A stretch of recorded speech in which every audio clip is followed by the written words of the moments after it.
dropping the hammer. No, you're not.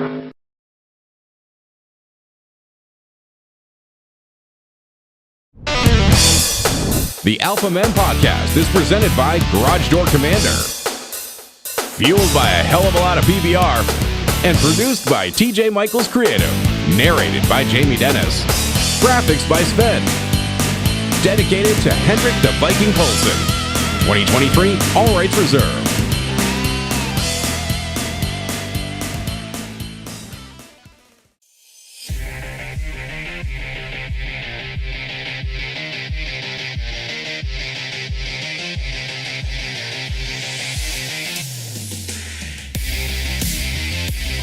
Seconds. Guidance is internal. 12, 11, 10, 9. Ignition sequence start. 6, 5, 4, 3, 2, 1, 0. All engines running. We have a liftoff. Liftoff on Apollo 11. You ever notice how men are portrayed in movies and TV shows? Tired of seeing men portrayed as dopey Homer Simpson clones? Tired of the attack on men? Tired of the woke labeling everything as toxic agenda? Tired of the wussification of the American male? Well, then you're in the right place. Look, we love and respect women around here, but the truth is, we're wired differently than the female species. And if there can be a place where the chicks can get together on TV every day, like that awful program The View, we figured there should be a place where guys can be guys, and we're capable of creating an equally horrid program. So get ready. This is a celebration of man. Because after all, who built the Empire State Building? Who built a rocket and landed on the moon? Who created the very computer algorithm that allows you to find this show? That was created by Ada Lovelace, a woman. Okay, great. Credit where it's due. But I think we can all agree the algorithm sucks. Who created the automobile? The Egyptian pyramids? Who stormed the beaches of Normandy? We don't talk about feelings here. We will question the validity of your man card. We're not politically correct, and we'll stand up and fight back against a culture that's determined to transform us into a bunch of neutered pansies. This is your weekly dose of toxic masculinity, a show created by men for men. This is the Alpha Men Podcast. And now, two men who don't own a pair of skinny jeans between them, TJ Michaels and John Stacy.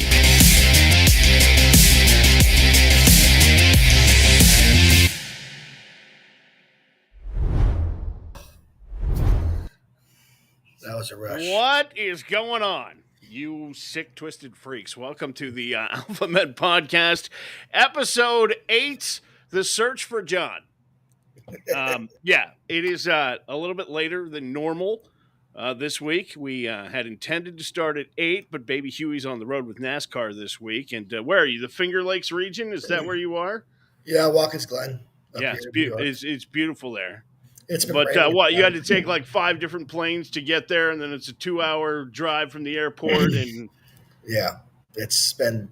I just barely sat down for the first time. Literally, he came running into the hotel room as we were. My room's still dark. I yeah. Now you're going to annoy the really nice family from Des Moines who's in the next room. There's someone next door. Doing this, but nonetheless, welcome to the Alpha Men Podcast. And you know what? If you're not familiar with us, this is episode 8. Believe it or not, we really thought we'd be canceled by now, but we're not. And my name is TJ Michaels. John Stacy from Trinity, North Carolina, by way of Watkins Glen, New York, this week because you're working for NASCAR. Yep. And I am in Barrie, Vermont, and each week we bring you that celebration of manhood because we figure if there can be a place for those hideous sea hags from The View to go on television every day and talk about women's stuff, it should be a place where guys could be guys. And 20 years ago when someone said, that guy has toxic masculinity, you would be like, oh, that must be a really bad dude. That term has been used ad nauseum for so long that now everything a man does is toxic. And we're here to push back on that a little bit tonight. We have a great show for you. We'd love for you to check out the website, alphamenpodcast.com. You can learn more about the show there. And also check out the Alpha Men store. An evil corporation called TJ and John Need More Money has put that store together. And there's all kinds of great swag there, and we're showing some of it to you right now: T-shirts and hoodies and all kinds of other things. It's one of the ways that you can support the show. John and I do it purely for fun, but you know what? We would like to get a little extra coin. It is an Yeah. awful lot of work every week to do this, but on top of that, the other way you can support the show, and this is really the best way, is just to like, subscribe, and check that notification bar. And Yeah. that's That helps us out a lot. that's how it all works. I don't know if it's in the next frame or this frame, but yeah, there's a thing there that says, John, tell me about this picture. You've been Yep. flying all day. Hold on, I'm gonna click at it now. Yeah. Oh, it's one I took. I Yeah. try to take a picture of Tell this. me about this picture. So we're in Atlanta, ready to take off, and the captain came on and said we have a special guest on the plane who has passed away. He was a staff sergeant in the Air Force, and his family's on board. And at the time, we're like, okay, cool. And then we realized he's underneath the plane being brought to Rochester, New York for a funeral. Wow. So that was kind of humbling. They sat around us, they talked to us, and they seemed like a pretty decent person. Didn't hear much what they were saying because we're trying to be rude. Yeah. We landed in Rochester. The captain Yep. asked everybody to stay on the plane, let the family and the military people to get off to retrieve his casket. So I opened my window up and I looked out to my right, and there was a whole funeral procession on the Wow. right side. There was honor guard and everything. So we sat there for about 35 minutes, I think, and nobody said a word. But the family got off and went down, took care of getting him off the plane and stuff, but nobody said a word. People took their hats off. I took my hat off. It was a humbling Kind moment. of a poignant moment. Yeah. Yeah. I've seen it 2 or 3 times, but this one was a little more in depth. I mean, there was a lot more going on outside. We could see through the window, and I didn't want to take a picture, but it made me feel proud to be American for Yeah. with all that's going on. Because normally when you land, it's like the Keystone Cops trying to get off the plane. Everybody's trying to jump over everybody, Yeah. and the fact that nobody moved. Yeah, it was very quiet. There was kids on there. Everything else. Yeah. It was so quiet. It was humbling. That kind of gives you hope that there is a future for this country. I mean, it just yeah. Anyway, great story. Let's get to Man of the Week. We'll get this thing started. Let's roll.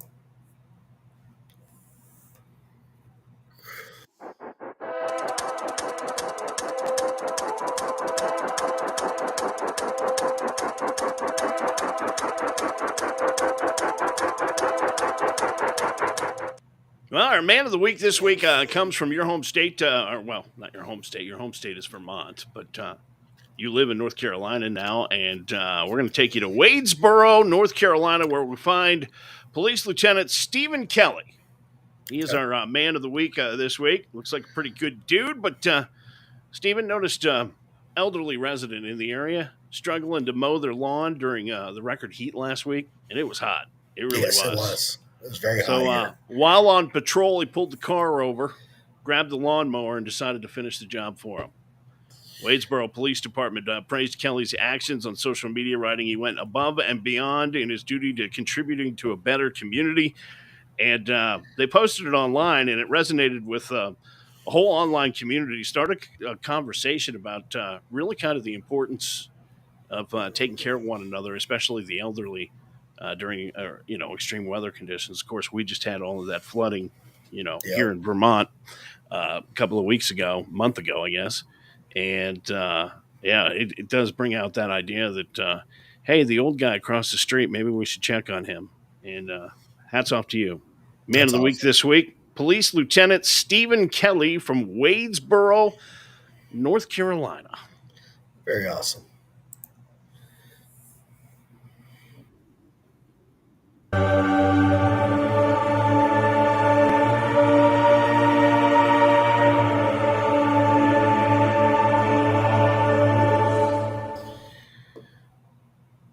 Now we go from the really good to the really bad. This week's signs of the coming apocalypse. And we get started in Italy, where more than 100 trans men have entered the Miss Italy pageant. What? Yeah. That's messed up. So, as a response to a transgender contestant winning Miss Netherlands, folks over in Italy thought, "Hey, we got this. We got this. We got this figured out. Okay, here's what we do: we will create a new rule that states that entrants in Miss Italy must be a woman from birth. Right? Fair. Fair." As a result, the Miss Italy pageant now has over 100 transgendered men, i.e., women who were born women and now are men. They were all women at birth, and they've entered the competition. Well, And there's also now reports that some of these men have been called to selections, which is the next step in the contestant search. I got nothing on this. Next up, you think you had a bad day? Well, you got to hear from Texan Peggy Jones. The hell happened to her arm? Look at that arm. Oh my Look god! at that. All right. Now here's what happened. She had an encounter with a snake. All right. All right. She was mowing her lawn, and a snake fell out of the sky and landed on her.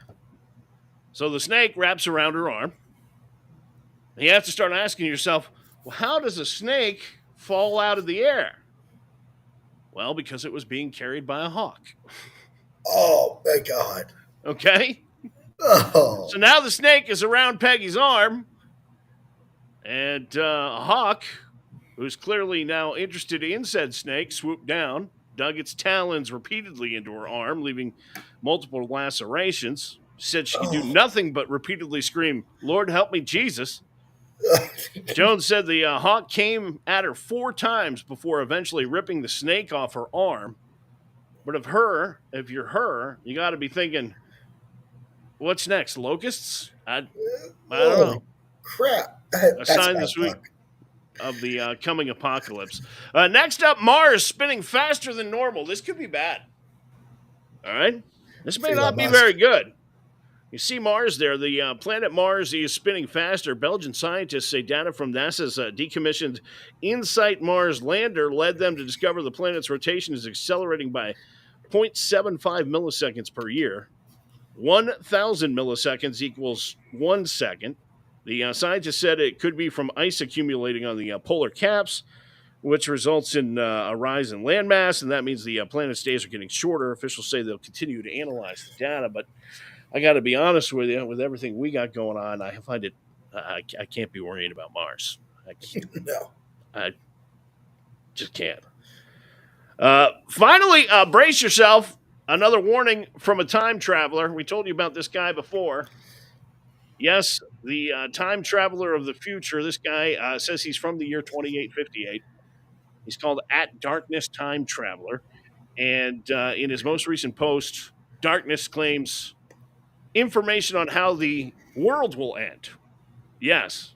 He says on October 3rd, now write that on your calendar, okay? October 3rd, an alien known as the Vanguard will come to Earth. All right? You're not writing this down. This is important stuff. Hold on. The Vanguard is currently being chased by a group of hostile aliens known as the Distance. Now, the Distance destroyed the home planet of the Vanguard, and they're coming for Earth next. October 3rd.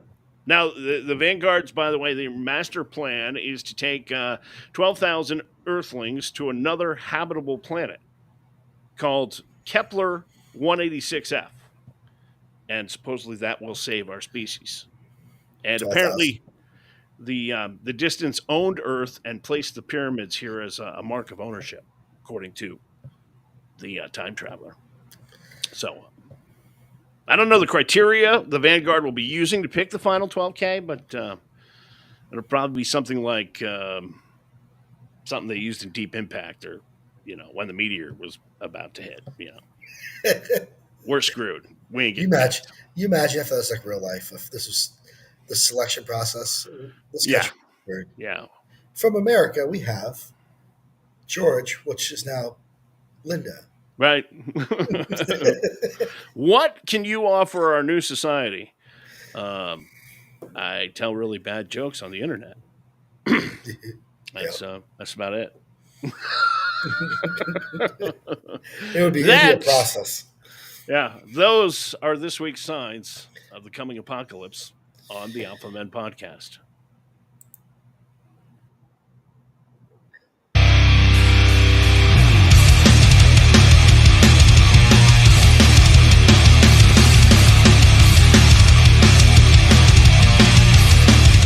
All right, so pumpkin spice sightings are out. And, this is an annual recurring conversation. I can't believe we're having it right now on August 15th, but yeah. There have been pumpkin spice sightings at Dunkin' Donuts. Mm-hmm. And I got to ask, when does pumpkin season really start? Does it overlap with peppermint season? I mean, for crying out loud, can we get through summer? October 1st. October 1st, I'd be fine with. I would. And I'm not kidding you. I sell beer for a living these days. It's in a grocery store a month ago. Shipyard right? out there yet? Huh? Is Shipyard out? It is out. Yeah. Shipyard pumpkin beer is out. That's pretty good pumpkin beer. It is. It's the only pumpkin thing pumpkin beer and pumpkin roll and pumpkin pie. That's it. I don't want pumpkin flavored coffee. I don't want pumpkin flavored paper towels in my kitchen, which makes no damn sense, but they make them. Really? Yeah. Don't tell my wife. Paper towels smell like pumpkin spice. Yeah, they're scented. What if they have toilet paper like that? So I'm sure they do. Here's the deal. Like, I was in a grocery store a month ago, right? And I'm throwing 30 packs of Labatt Blue onto the shelves. And I had to go to the bathroom, so I come out of the beer aisle, I go down, and there is the Hershey guy, right? Hershey's chocolates. Yeah. And he is setting up this monster Halloween display filled with Halloween candy. And I'm like, dude, it's July 15th.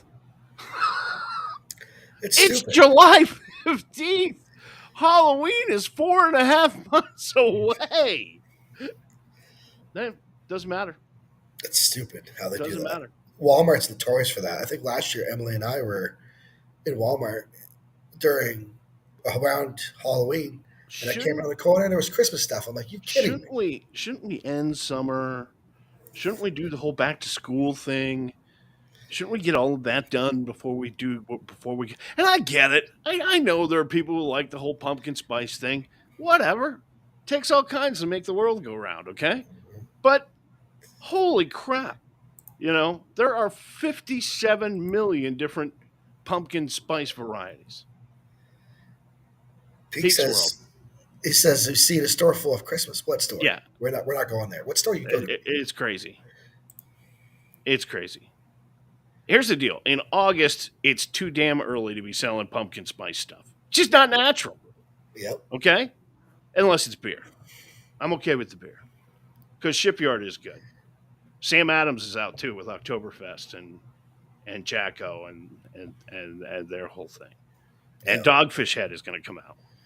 Dogfish Head's pumpkin ale is going to come out. So there's all of that stuff. But for the love of Pete, can we pump the brakes a little bit? Okay? I think there's a parting thought there. Yeah. Summer isn't over till September 22nd. So sit your pumpkin spice ass down while I finish my margarita. Thank you. Amen.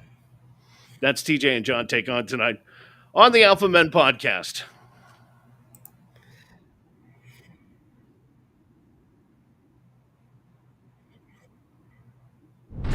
John's manly meme of the week.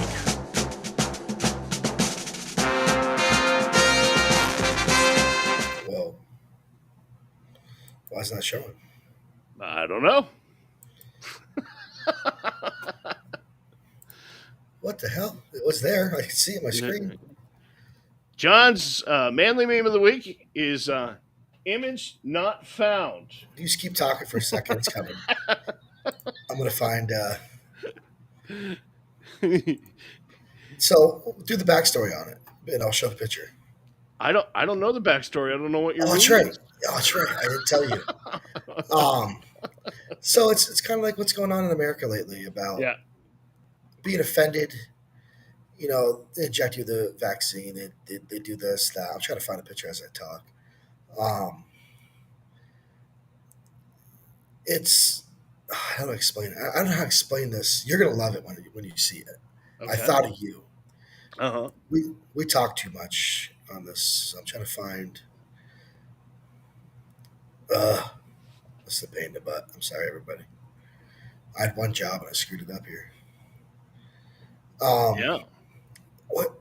I don't know how to explain it. You just have to see the picture, and you'll get where I'm going to go with this. Aha. Did you find it? Yep. I am saving it. It's not on this computer. That's why I had to find it. Hmm. Add new layer. Media file. Upload. Man, you're getting a whole behind the scenes show tonight. It's crazy. It's tiny. All right. Here we go. Boom. Ah, they brainwashed you. Yeah. So they. It's. That's actually really funny. Why is that? Because you got everything there. A little socialism, a little communism, Mm-hmm. the vax jab, the media, the LGBTQ mafia. I mean, you got everything there. You got it. Everything. Yeah, and everything's injected to us. It's always us. I mean, Right. And you know, climate change stuff, all of that stuff written all over that guy. And he's looking at the guy just holding the American flag and he's going, they brainwashed you. Yeah. I thought it was a pretty good, That is pretty good. a manly meme. It's not too offensive, Right. but But it's kind of like, it leads you to ask the question that he's asking, really? I mean, you follow the science people are saying I'm brainwashed? Okay. You know, Yeah. I mean, so, yeah. In fact, I don't know. There is a movement afoot. You know, a couple of weeks ago, we were talking about Jason Aldean and yeah, the whole small town song. Try that in a small town. And it was odd. You know, look, if I'm honest with you, I didn't always sell beer for a living. I spent 35 years in the media, on the radio, and you know, there was a little cat and mouse game going on with the Jason Aldean thing with his record label, and you know, they uh, they applied some controversy to one of his songs, and it blew up. And yep, the plan worked. People consumed it, but that doesn't take away from the message of the song, which I believe is sincere. yeah. This is a small town. You know, and it feels like things are changing. It feels like all of this woke stuff that drives everybody crazy. Yep. Um, because you realize what happens when you get woke. You have to get woker. So Otherwise they eat you, and they're beginning to eat their own. yes. And that's what's happening. And so finally people are waking up and pushing back. And you know, it didn't start with Jason Aldean, but there's a new guy out there. One of the biggest stories this week, John, is this guy something Oliver. Yeah. All I over can't- his song, Richmond of North of Richmond. Richmond, north of Richmond. taking the charts. by And storm. here's a guy, okay, who puts out a sincere song. And listen, this song is, I mean, it's country, okay, and it is abrasive, but it's unique. And I actually have it here. he says a lot of things that need to be said in the song. Yeah. This guy's a farmer from the town is actually called Farmville. That's where he's from. In North Carolina. Okay, yeah, he's a farmer, He's a farmer and he works in a factory. Okay, and you think about this. This guy, no record label, no $1 million push from a record company, no people out there working radio stations to play his music, no exposure, no anything. He goes out to his backyard, sets up a microphone, sets up a camera, picks up his guitar, and he starts singing this song that he wrote. Yep. We're about 7 or 8 days past him releasing the video on YouTube. I checked this morning; it was over 14 million views Wow. with zero help. That tells you that something in America is changing. Okay, that tells you that there's a shift happening. But the song is called "Rich Men North of Richmond," Yep. and we have a clip of it. Go ahead and play that. I've been selling my soul, working all day, overtime hours for bullshit pay, so I can sit out here and waste my life away, drag back home and drown my troubles away. It's a damn shame what the world's gotten to for people like me, people like you. Wish I could just wake up and it not be true, but it is. Man, I'm telling you, you got to check it. Oliver Anthony is the guy's name, and you got to check that song out. It's good. And it's not actually, it's not a country song. It's Statement. It's a anthem to the forgotten man. And I don't know if you know about the forgotten man, but there's a political theory called the forgotten man. The forgotten man is Joe Public. The forgotten man is the guy who makes the country run, or the woman who makes the country run. The folks that go to work every day and pay their bills, that don't ask for anything and never receive any of the largesse of government. Okay? That's the forgotten man. That song is an anthem to all the taxpayers out there who are paying for all of this crap and getting zero benefit. That's what it's all about. Make sure you check it out. It's Oliver Anthony, Rich Men North of Richmond. Really, really, it will cut you right down to the bone. I'm telling you. Amen.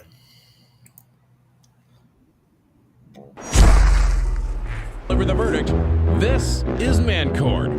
All rise. The sometimes Honorable T.J. Michaels presiding.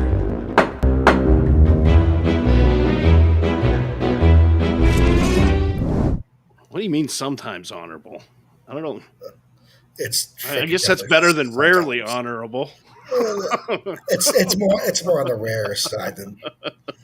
If you have a problem, you can't solve it, and you're looking for advice, we're here with the help of the Freak Jury at the Alpha Men Podcast. Mancourt is something we do each and every week. You just send your problem online at alphamenpodcast.com to us or one of our social media sites, and we'll dig into it. Tonight, we're going to settle the case of the bleacher teacher. All right. Back to school time. My kids are too old. They're pretty much done with school. But you got little ones. I saw your wife doing the school shopping and all of that other stuff, getting ready. 2 weeks ago.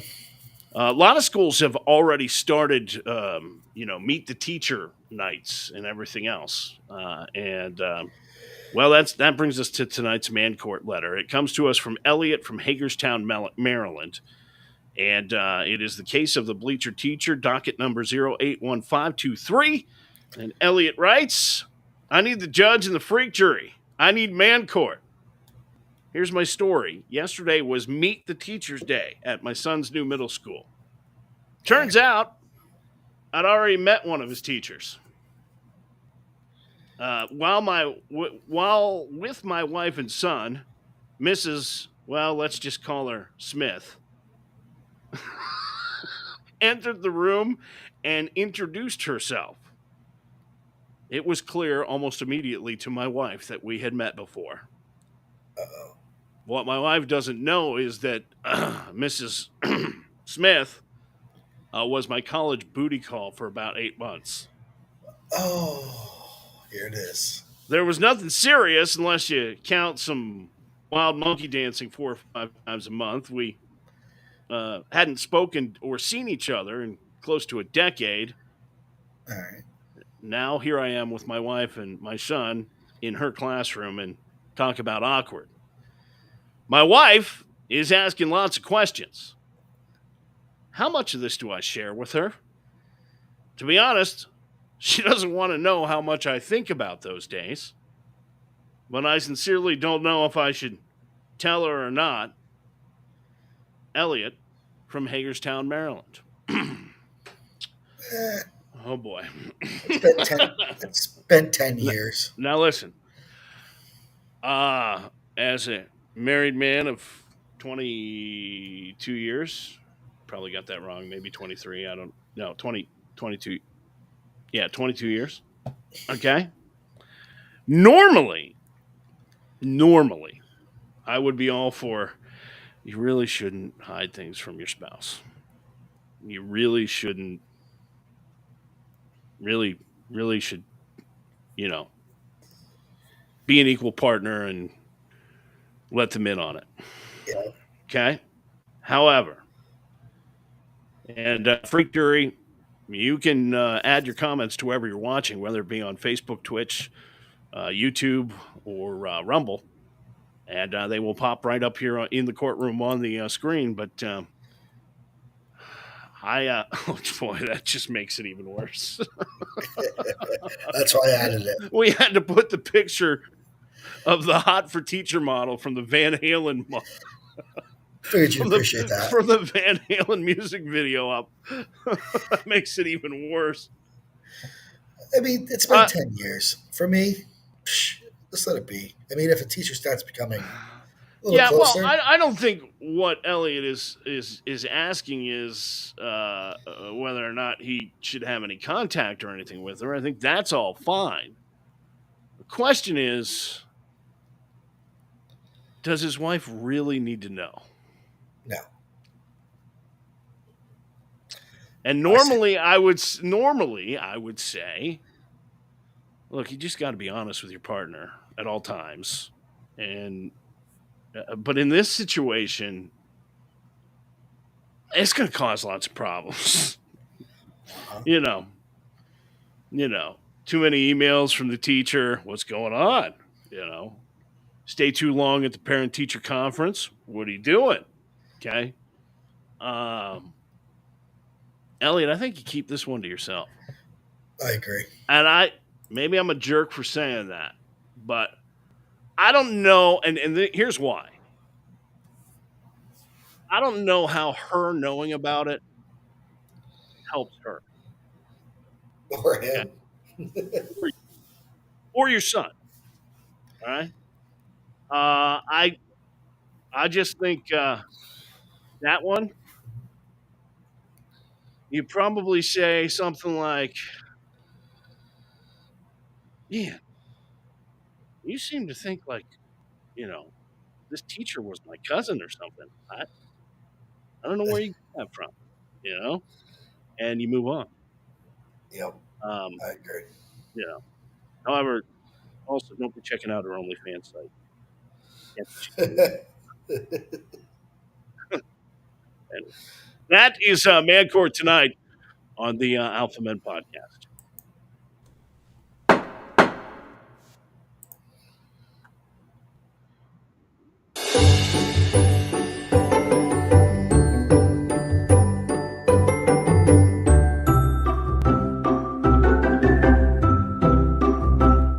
You pick crappy movies. So here's the deal.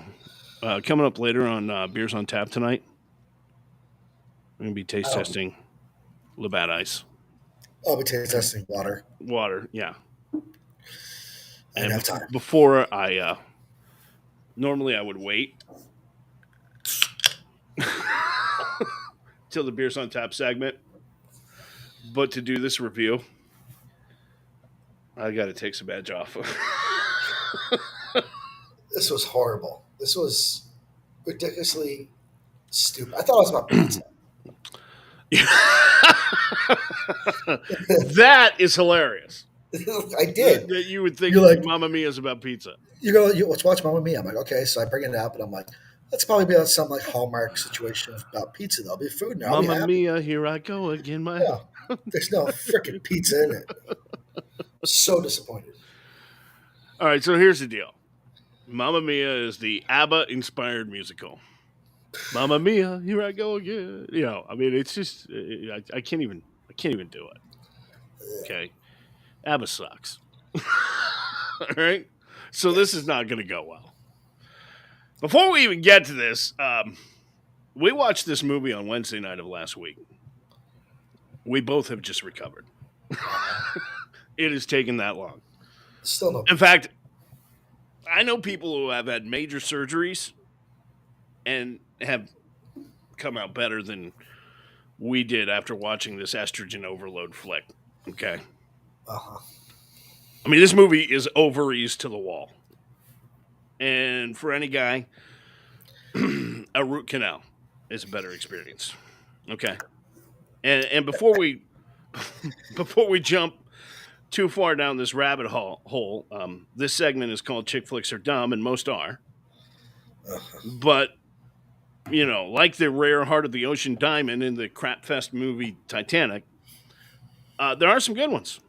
We reviewed the romantic comedy The Wedding Singer a couple of weeks ago with Adam Sandler and Drew Barrymore. Gave it the highest rating we could on our adult beverage rating scale, a 30-pack of PBR. The Princess Bride, A League of Their Own. Both those movies, great movies. Chick flicks too, but great movies, right? Smart, intelligent, great characters, good writing. And yet almost every other movie we review, people say, well, it's a chick flick. So, what are you going to do? Right? So, what? It can suck? Because it's a chick flick? Sadly, as Master Yoda would say, The Wedding Singer, Mamma Mia, is not. Okay? I mean, that's all there is to it. What's even worse, I really think this movie demeans women everywhere under the guise of empowering them. Okay? And let me tell you why. Okay? Listen, alpha men, we're proud of being men. All right? But I never want to see women demeaned. All right? I raised 3 girls. I have a wife. I don't, real men don't want to see that. And this movie is not the worst movie I've ever seen. That was Garbage Pail Kids.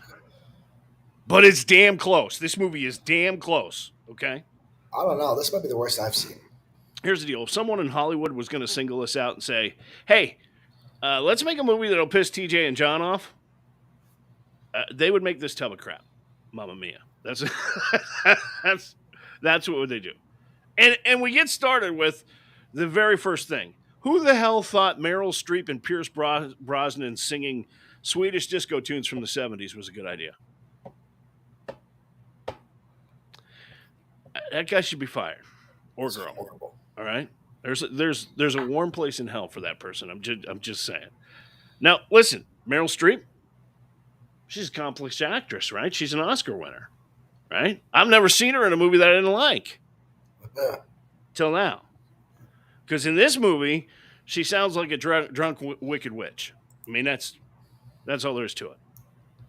This is the most obnoxious Meryl Streep performance you will ever see. Pierce Brosnan? Dude, Pierce Brosnan is freaking James Bond, right? He's the epitome of suave and cool.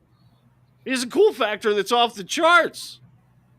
In this estrogen fest, he sounds like a dog trying to sing. It's awful. All right? Yes. There is zero plot to this movie, Mamma Mia. Zero. And I know it's a musical, and I know it's been on Broadway, and I get all of that. All right, let me try. Okay? Let me try. So the main character is Sophie. She is in Greece, and she's about to get married. So she writes her 3 dudes who are all potentially her father a few days before her wedding. Okay? Meryl Streep's her mom. She doesn't know who her dad is. It's like my 3 dads. Okay? She writes them. She writes them this letter. Yep. And, things that would only happen in Hollywood, they all get the letter and they all show up for the wedding. Mamma mia. In Greece. Okay? So her mother is Meryl Streep. She owns a hotel. And Sophie's fiance, who's barely in this movie, has a brilliant idea to bring more people and more patrons to the hotel. Put it online. This guy's going places. This movie sucked. That's the idea. Put it online. Right? How do you pay attention to all these details? So, in these movies? Because I do. Because Holy crap. no one is coming to this hotel in a freaking paradise. It's beautiful. It's Greece, right? It is nice. Streep has trouble maintaining the place. She's got to do it all herself. And while she's maintaining the place, she breaks out into song. And yes, it's a terrible ABBA song. It's awkward, painful, it's embarrassing. Then Sophie's dads show up. Pierce Brosnan, Colin Firth, and Stellan Skarsgård. Sophie's dads. Okay? They have no idea that they could be her dad. And Sophie has no idea what to do. And that's the setup for the movie. Okay? In comes Streep, laziest of her romantic comedy tropes. She's about to see not 1, not 2, but 3 of her ex-boyfriends right in front of her all at the same time. It's going to be a big shock and surprise, right? Which actually could be a really funny scene, right? If they did it right. No. She breaks out into another awful ABBA song, and the song has nothing to do with the situation. And you're like, oh, right? Anything potentially funny has been replaced by a bunch of old sea hags cackling like witches. Okay? I mean, that's all, the whole movie. One And more that's time. right?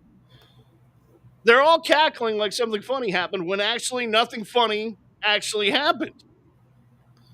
So Streep starts to get emotional after seeing her 3 potential baby daddies, and her friends try to cheer her up by playing dressed up with a bunch of feathered boas in the hotel. What are you, Lady 6 all of a sudden? I mean, And then cue the ABBA monster hit Dancing Queen for some reason. I don't know. And by this point, I'm angry as hell. The cackling, the lazy writing, the setup for what could be some great humor, only to let it go, past, and then the horrible 70s disco, and yes, even the choreography in this movie sucks. So, in a series of montages, Sophie hangs out with her 3 dads for exactly 3 minutes of the movie. Yeah. Right? That's the whole. I'm getting used to my dads, and then we get Sophie and her fiance. Yeah, you remember him? He's barely in the movie. There's a wedding tomorrow. So he breaks out into another ABBA song for no apparent reason. Has nothing to do with the scene, the dialogue, or anything that's happening. And he just starts singing, and then 4,000 shirtless men with wearing flippers join him on the beach and look incredibly ridiculous. All right, it's dumb. At this point, we know nothing about any of these characters. And look, this movie is the worst thing to happen to Greece since the fall of the empire. That's it. So finally, Sophie decides to try and have a meaningful conversation with one of her dads, played by James Bond. Right? He tells her she's a great artist because she can draw a picture on a cocktail napkin, and honestly, she's no Picasso. I mean, it's just really. And eventually, I know you better sit down. You never saw this coming. All 3 dads look at her and say, we're going to be here for you. So, yeah. Pierce Brosnan comes back to try and make it all better, and he doesn't. He breaks out into a duet with Meryl Streep, and it's comically bad singing. Very. And it's comically bad singing. And then he just starts singing, and then 4,000 shirtless men with wearing flippers join him on the beach and look incredibly ridiculous. All right, it's just it's dumb. At this point, we know nothing about any of these characters. And look, this movie is the worst thing to happen to Greece since the fall of the empire. That's it. So finally, Sophie decides to try and have a meaningful conversation with one of her dads, played by James Bond. Right? He tells her she's a great artist because she can draw a picture on a cocktail napkin, and honestly, she's no Picasso. I mean, it's just really. And eventually, all 3 dads look at her and say, we're going to be here for you. So, yeah. Pierce Brosnan comes back to try and make it all better, and he doesn't. He breaks out into a duet with Meryl Streep, I mean, you remember that song from the '90s, maybe late '80s, early '90s? She says she's just a friend by Biz Markie. Yeah. Oh, baby, you. I mean, completely out of key. Everything else. I think Biz Markie, God rest his soul, hit more notes in that song than Pierce Brosnan does. I mean, I agree. all right. It's like he showed up hammered from a karaoke bar, and he's so bad, Meryl Streep doesn't even know how to react. You know. So then some young dude shows up, and at half the age or more of one of Streep's friends, played by Christine Baranski, he falls in love with her out of nowhere. We've not seen this dude the whole movie, and boom, here he is, and they break out into another ABBA song that has nothing to do with anything. Finally, we get a song that makes sense as Streep sings an ABBA song that makes sense about letting go of her daughter. Finally, something actually connects, in the movie. So the wedding day arrives. All three dads decide that they're all okay with being 1/3 Sophie's dad. Like that would actually ever happen. And of course, why should we apply that standard now? I mean, none of the entire freaking movie would have happened. So Sophie says to her fiance at the altar in Greece, paradise, beautiful wedding, flowers, the whole 9 yards, people flying in from all over the world. Let's not get married. Let's travel the world. And as a dad of 3 daughters, I was like, excuse me? Baking soda? Who the hell's paying for this wedding in this damn paradise? Okay? All the stuff, the catering, the flowers, the dress, the people flying in from all over the world. Oh, no. No. You're getting married right now. This is just all there is to it. But here's the cliffhanger. Don't worry. James Bond, Pierce Brosnan, steps in and decides not to be wasteful and marries Meryl Streep at the altar. Movie over. Nope. No, it's not over. No. Then one of Streep's friends breaks out into another song with one of the dads. And both you and I were like, oh, please make it stop. Not a main character on either part. No reason, once again, for any of this. So they do their little thing, and then movie over. Nope. No. Now we have to have Streep and her friends on stage in ball gowns for no reason singing Dancing Queen one last time. And it's like watching my mom and aunts get drunk at a bad karaoke night. We're both sitting there going, no more, damn you. That's it. I don't want any more. No more singing, please. Finally, this piece of trash is over. And I'm exhausted. And that is Mamma Mia. We watched it so you don't have to. You're welcome. Things I got to do for this show. Rating wise, listen, I'm going to go straight for it because I really, this movie's getting a Bud Light. Okay? That's it. It's horrible. It's getting a Bud Light. Here's why. Show on. It's horrible. It's insulting. And it's just like what Bud Light did to itself. It makes 0 sense. Okay? So, that is Mamma Mia. And chick flicks are dumb on the Alpha Men podcast. Before I go, you see the can? Yeah. There you go. All right. Stay away from Mamma Mia. It's a horrible, horrible movie. Who needs a foot in the ass? The Alpha Men podcast presents my foot into this thing called your ass. the Red Foreman Awards. You dumbass. All right, tonight we hand out the Red Foreman Awards to the people this week who really need a... You'll have a classic case of foot stuck in ass. Foot in the ass. I was trying to get next scene ready. And we're going to start in Texas, where a road rage incident has escalated. Our first Red Foreman Award goes to 35-year-old David Winston. Congratulations, David. David was in a road rage incident and felt the need to whip out the spray paint. He was he was arrested on one count of felony criminal mischief as a result. Deputies were responding to a complaint of a man distracted by his phone and failing to maintain in a single lane.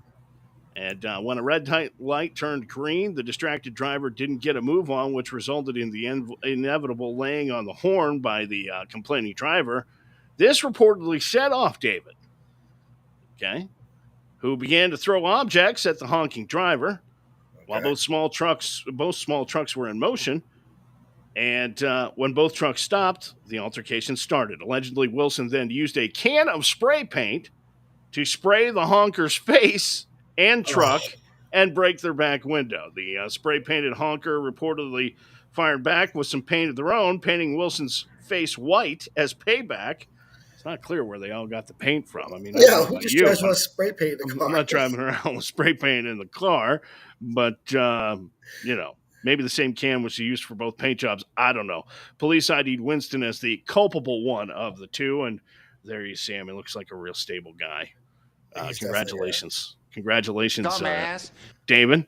You got yourself a Red Foreman Award this week. Next, we head for Queens, where we find bumbling crook Rustamabek Zerkrov. Say that 3 times fast.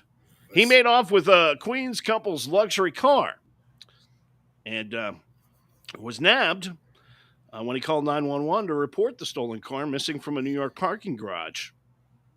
Yes, the 24-year-old is accused of stealing a 2019 Mercedes-Benz after a violent home invasion in Flushing, and which the feds said he identified himself as an FBI agent to the target, and he and another friend allegedly tied up a pair, blindfolded them, held them at gunpoint, tased them over the course of several nightmarish hours, according to the criminal complaint filed in Brooklyn federal court. He allegedly then drove off in their Mercedes and got away with stolen goods. Well, at first. See, a few days later, the stolen car was spotted at a Manhattan parking garage and was seized by cops. So, this dude did what you or I would do at that point when he returned to pick up the car and asked for the keys. And they said, no car. He called the cops and reported it stolen. So they just went and picked him up.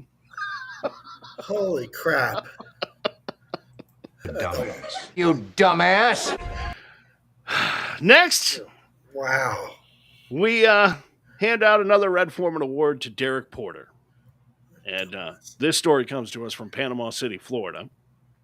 On Friday, there were some good times to be had in Panama City. At the Panama City, Florida church that Derek stands accused of allegedly using a cinder block to bust through the window.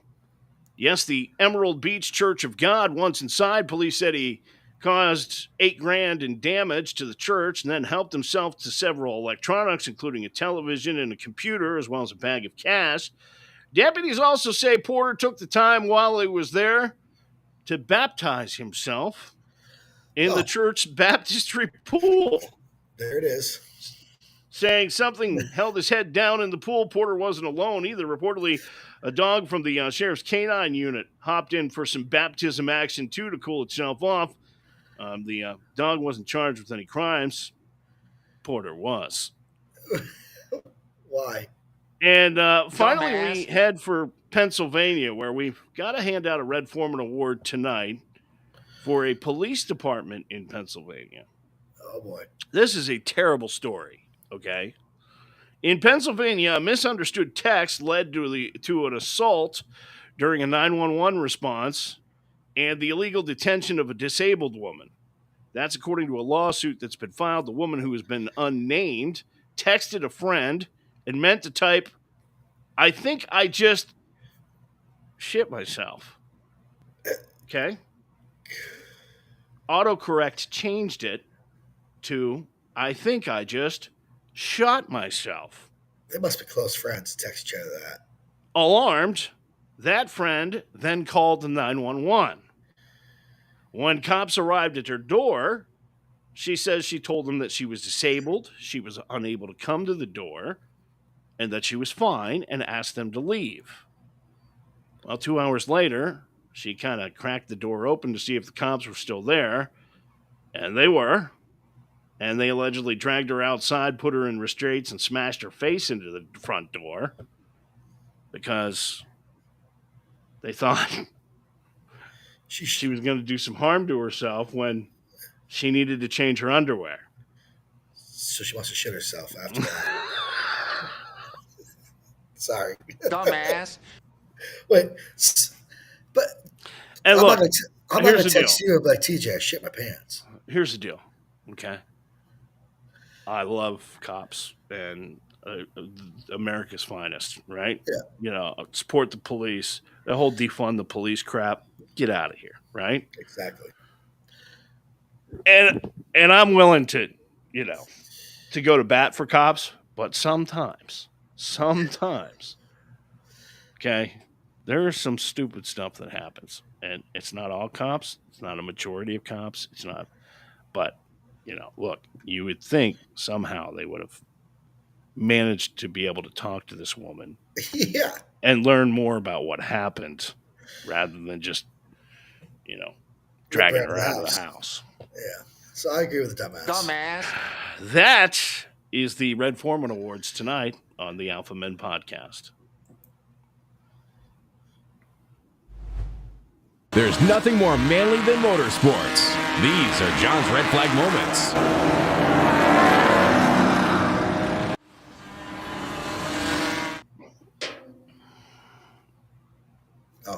I'm tired. That's you. I'm behind. Yeah. We know.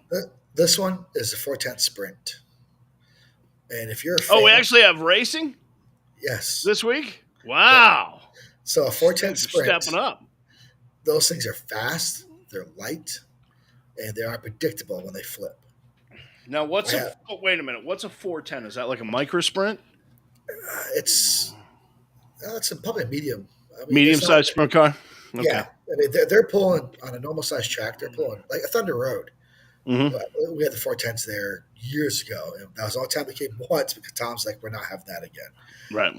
They were pulling track laps at like 9 seconds. At late Wow. model Red's 13.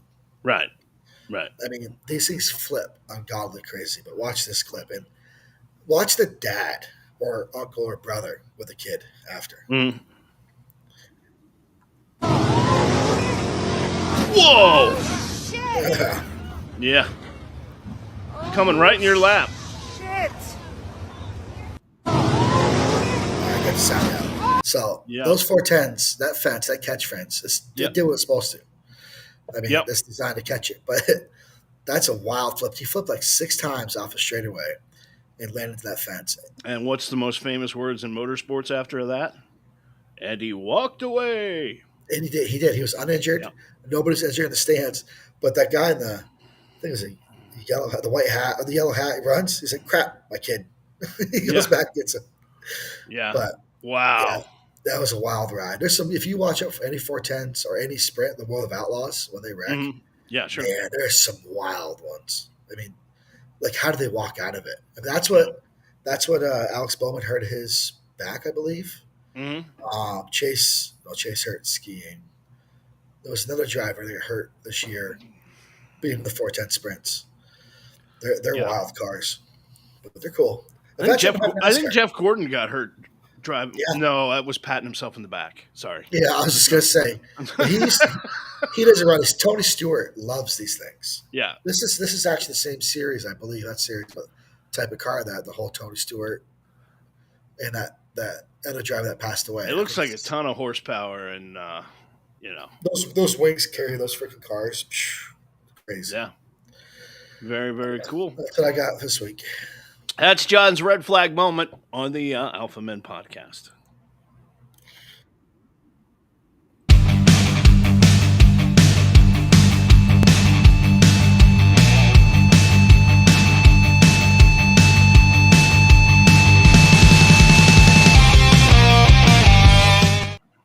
All righty. Our sports segment tonight is called Your Team Sucks. And, NFL is here. We had a couple of games this week, preseason. I get it. And, you watch preseason football and you're all jazzed up for it.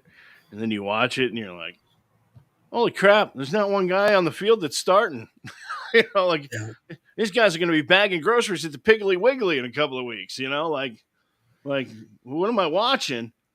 And then you finally, after a couple of minutes, go, okay, well, any football is better than no football. Exactly. We start with former Raiders quarterback, current free agent Damon Arnett, been hit with some more bad press. And that's already been dealing with alleged assault and gun accusations. Now he's an adult film. He's got an adult film star calling him out. Porn goddess Danny Banks says Arnett made off with her Cartier watch, stole her phone, and zelled all the money out of her bank account.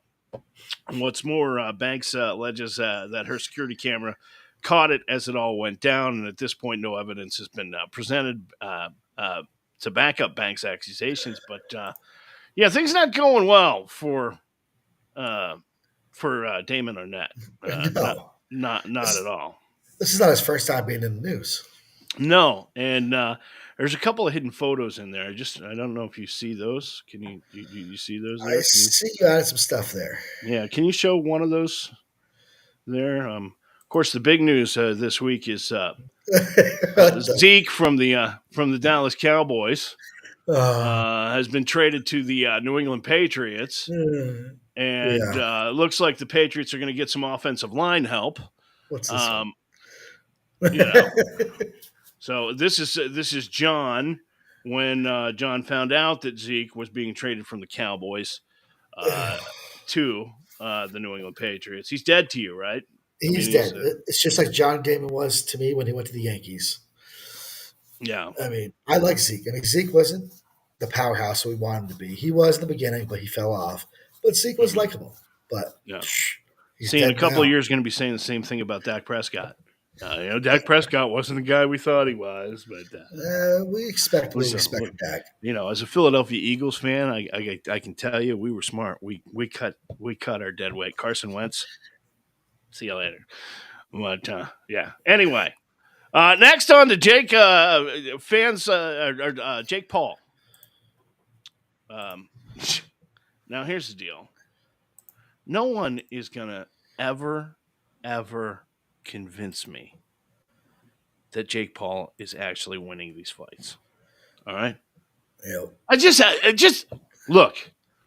The guy has made a crap ton of money doing this thing right here we do. Okay? We ain't making no money. But he's made a crap ton of money. All right? And when he started this escapade where he was going to be a professional boxer, he picked all kinds of boxers who were in tax trouble because they hadn't paid their taxes and needed money badly. And now fans are calling out Jake Paul's win over Nate Diaz as rigged. Okay, by now you know Jake Paul beat Nate Diaz Saturday night. If you've been on social media since then, you've probably seen a ton of fans calling the boxing fight rigged. One tweet stood out to many, which said Logan Paul looks worse after a pro wrestling match than Jake Paul looks after a real boxing match. All right? And that's the truth. And that implies that Jake's fight was less punishing than brother Logan Paul's predetermined wrestling one. And look, guys, get off the roids, okay? And just do your YouTube thing, all right? I'm tired of this. I don't know why we have to have the Paul brothers and next they're going to go Ultimate Fighting, I think. I don't know. But they're just they will survive there. Yeah. And here's the thing. They want to know how authentic Jake's boxing wins are. Here's a noticeable thing. Jake had no damage on his face after the fight, not a mark on Jake Paul. It's not possible for Nate Diaz to not damage Jake Paul. Not possible. Diaz is good. Jake has even addressed the rig claims after the match, but clearly people are just like, yeah, okay, And here's the deal. I think he's paying these boxers millions of dollars to take dives. He's like Mr. Beast. He's got that much money, you know? He can just throw money at these boxers and they can take dives. And that's honestly, no one is going to convince me that Jake Paul is a legitimate, fighter. Well, let's get Jake Paul on here and we'll talk to him about it. Right. Finally, we go to the world of golf. This is an incredible story. Okay. All right. If you're not familiar with Billy Walters, he's a professional gambler. And he is the author of an upcoming book called Gamble: Secrets from a Life of Risk. And in that autobiography, Walters claims to have some serious scoop on the gambling life of pro golfer Phil Mickelson, whose love of gambling has already been pretty well documented, but not in this much detail. According to Walters, Mickelson has wagered in excess of $1 billion with a B on football, basketball, and baseball through the years. He even placed a $400,000 wager on Team USA to win the 2012 Ryder Cup. Walters also alleges that over the course of those bets, that he has lost around $100 million. But he's won $1 billion. And he's bet $1 billion. That's what doesn't make sense here. I read that and I went, okay, you've wagered $1 billion and you only lost $100 million? So he's up $900 million. That's impressive. That's impressive. That's probably the best. That's probably the best stat ever. That's really good. Keep going, I guess. I don't know. That is your team sucks tonight. The Alpha Men on Sports on the Alpha Men podcast.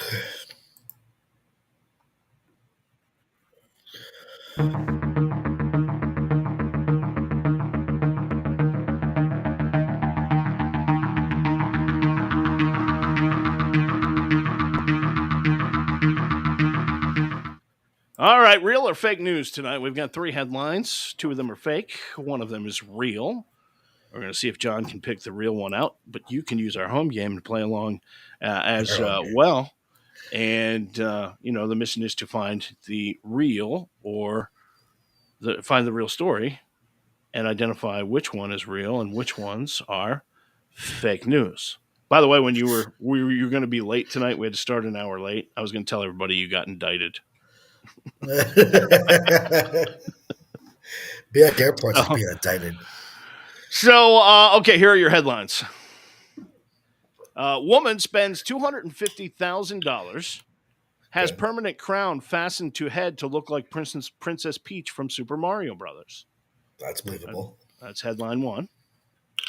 Headline 2, store in Austria closes after spider found that causes permanent stiffness in men. Like a boner? Yeah. Whoa. Okay.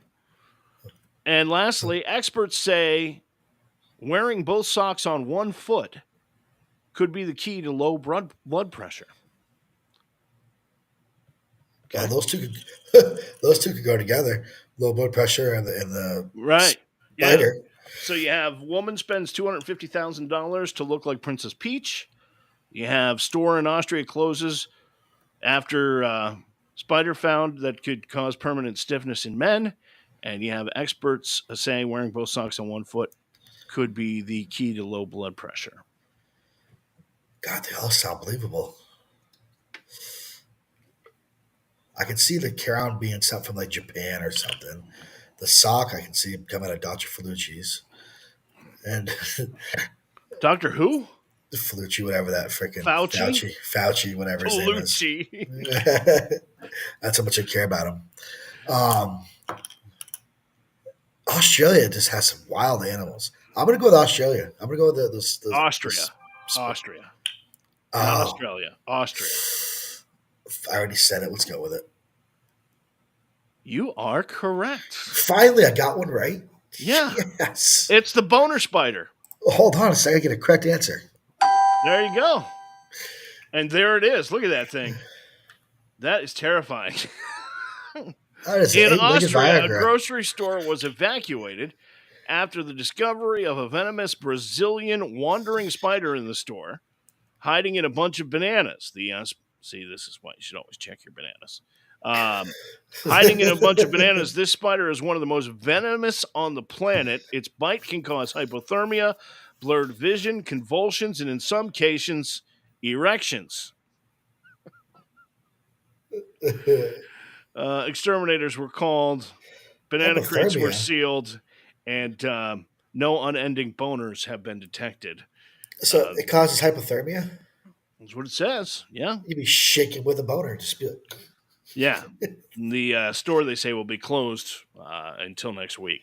So, yeah, that that's thing is wild. that is terrifying looking. And Well, I guess if you can't afford Viagra, just go get one of those spiders. save you some money on Viagra, though. Yeah, you're right. Absolutely. I need a drink after that. Let's get the beers on tap. All right. I wish I had a beer.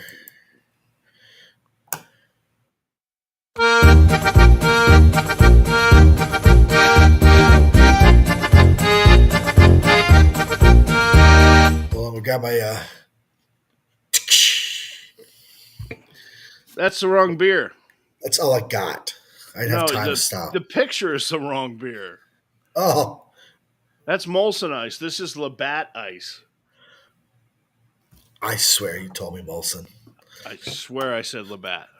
And I'm the looking. reason I know that I said Labatt is because Labatt Ice, believe it or not, created in 1993. Very first Labatt Ice.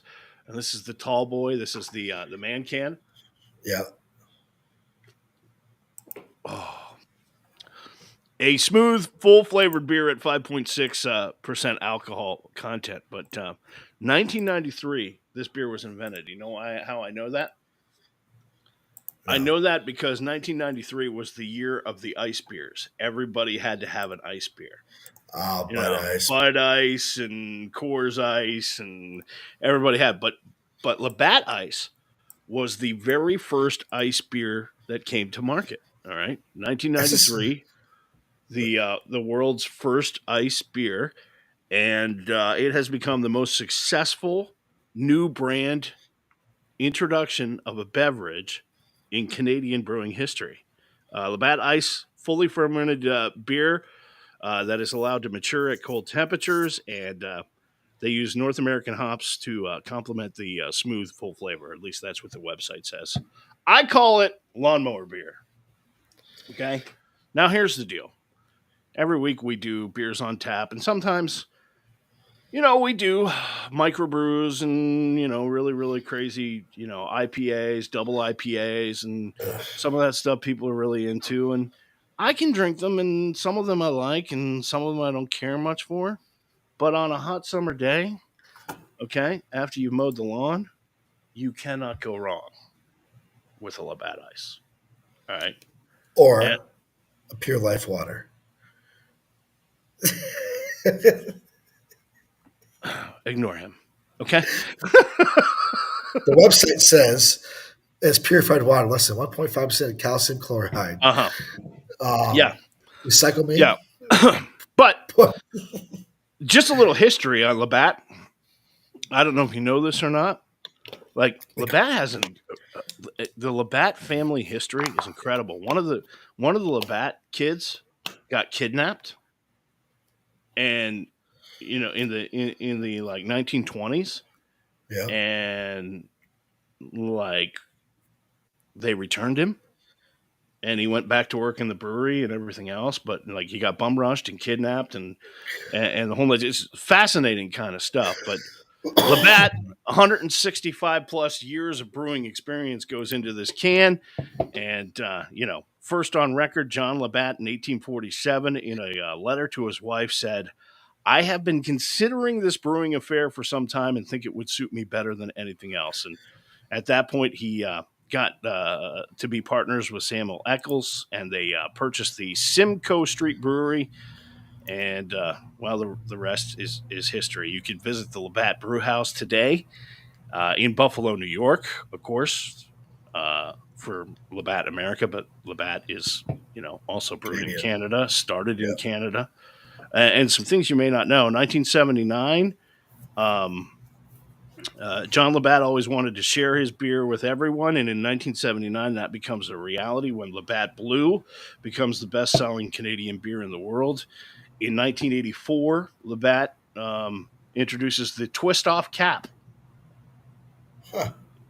There were not twist-off caps before that. Labatt came up with that idea, and No kidding.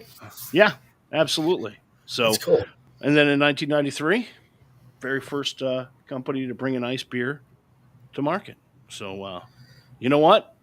If you go to the store and you look for the tall boys, the man cans, the 24-ounce cans, I guarantee you this is going to either be the cheapest or closest, like within the bottom three. Like you can buy a man can of Labatt Ice for like $2.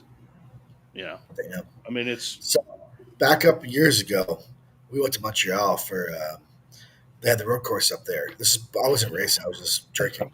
Mhm. And the Labatt was he was sponsored. he was spilling most of it, but anyway. I was bad. So Labatt was sponsoring the event, and all the vendors on the racetrack had Labatt products. The bars also had promos going on of 5-cent pitchers of Labatt Blue. Wow. Pitchers. So, yeah, I drank quite a few pitchers of Labatt Blue, and we're staying at the Ramada. I remember the hotel, and our room was on the 4th floor. Elevator was out of service. Right. Oh, I left the bar drunker in hell. Right. Walked upstairs. So I made it to the 3rd floor, and I decided the carpet on the floor was a good spot to go to sleep. So in the emergency fire exit, I took the carpet, wrapped it around me as a blanket, like a freaking hot dog in a bun thing, majigger, and went to sleep.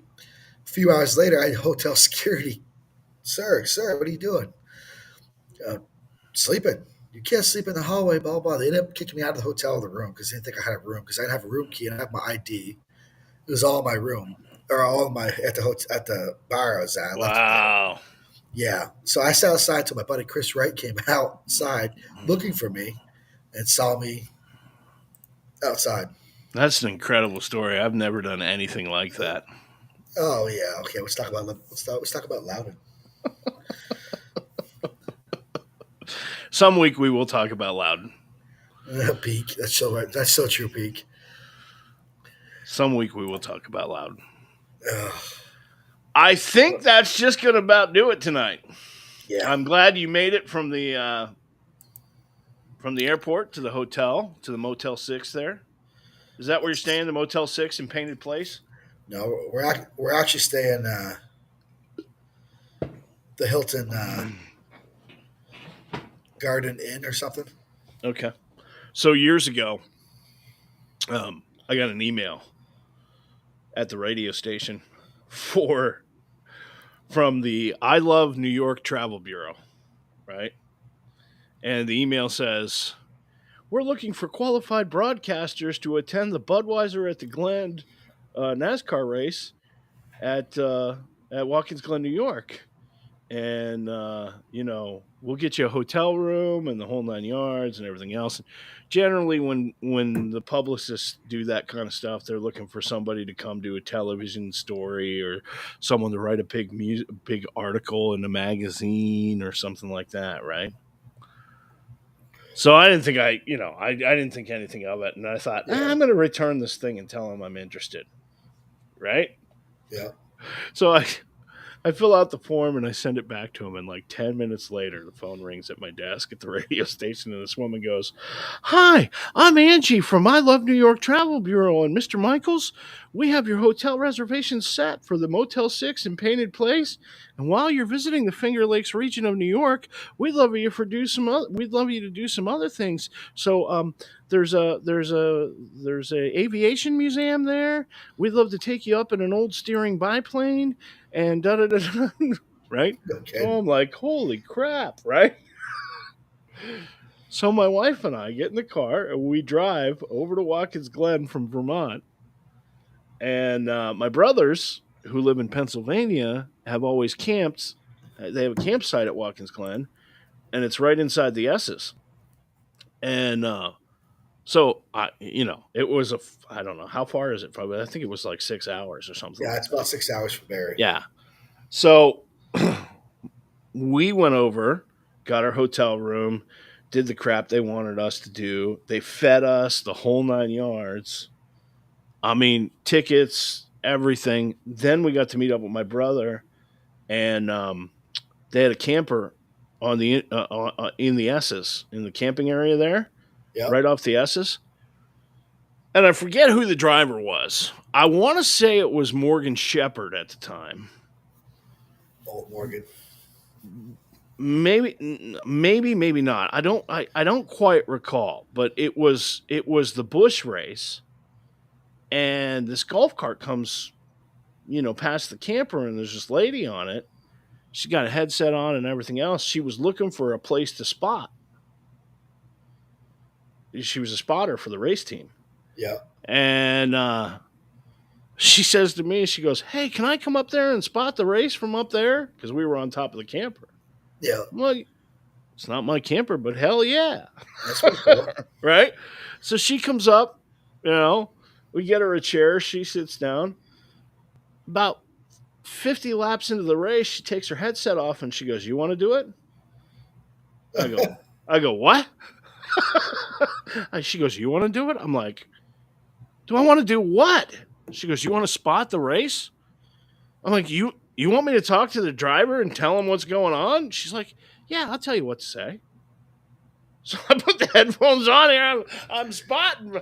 I'm like, I had like 12 beers that day. Like I'm sitting there and I'm going, I can't believe this woman. And I remember the sponsor on the car that we were spotting for was Advil, because she was driving an Advil golf cart and everything else. And I want to say it was more. I want to say it. Yeah, I don't know. I don't remember who the driver was. I want to say it was Morgan Shepherd, but I could be wrong. Morgan Shepherd in the garage, I tell you, that guy, he's been around a lot lately. He's kind of stepped away from it. But right. he'd come in, he'd be on rollerblades or on a skateboard. Oh, yeah, no, I've seen that footage. 70 years. I've seen it in person in Daytona. He was on rollers, like inline skates, just zipping through the garage in Daytona. I'm like, you're like 75. And here's the deal. All of that, which had to have cost the Travel Bureau of New York State, I don't know. I mean, with the tickets and the aviation. Oh, and then we got to go up in a freaking biplane over the track.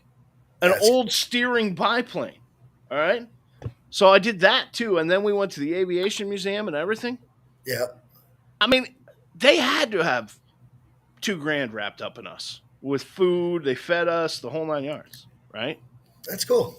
All they wanted was me to go back and go on the radio station on my morning show on the rock station and go, "Hey, we just came back from Watkins Glen. We had a great time this weekend. NASCAR, Watkins Glen. Da, da, da, da, da, da." That's all they wanted. It was it. So, yeah, sometimes it helps. Sometimes there's some perks.